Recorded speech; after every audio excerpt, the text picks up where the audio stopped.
Bigla kong naalala ang Baguio guys at dahil siguro sa mainit dito sa atin ay naalala ko yung lamig ng Baguio.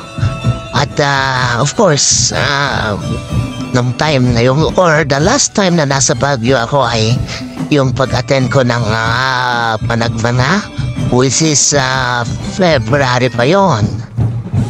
Pero yun ang naalala ko nga at muli napaalala rin sa akin yung street dancing na aking nakita noon at napuntahan. Meron pa nga yung flower float pero di ko na inilagay dito.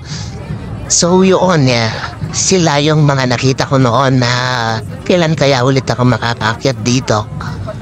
And hopefully next year makakakyat tayo dito. Pero bago mag next year ay nagbabalak pa akong umakyat guys. Sana makabalik soon or makapunta ulit dito sa Baguio.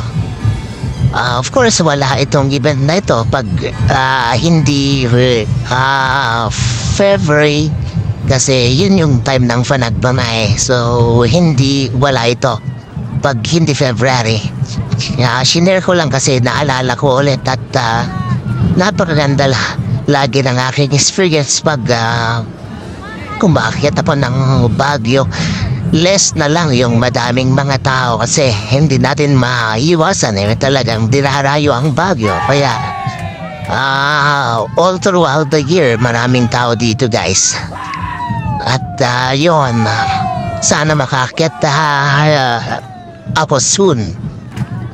Ano kaya?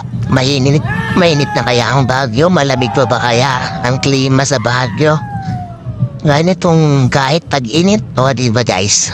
Di natin alam unless may kaibigan tayong naroon at magsabi.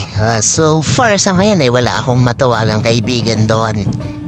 Nawala ko yung number ng aking kaibigan dito. But anyways, yun, hoping mapuntahan ulit ito kasi ang daming pwedeng mapupuntahan talaga dito pag nasa Baguio ka. Beside doon sa, of course, yung mga usual, yung SM, diba? Yung Burnham Park, Mines View, etc. So yun mga ganun guys. Teachers Village. Kahit simple lang, saan may mga history sa mga yon guys Anyways, yun, kumusta naman ang inyong experience pag naakyat kayo ng Baguio? Inaakyat nyo din ba pag panahon ng Panagmana?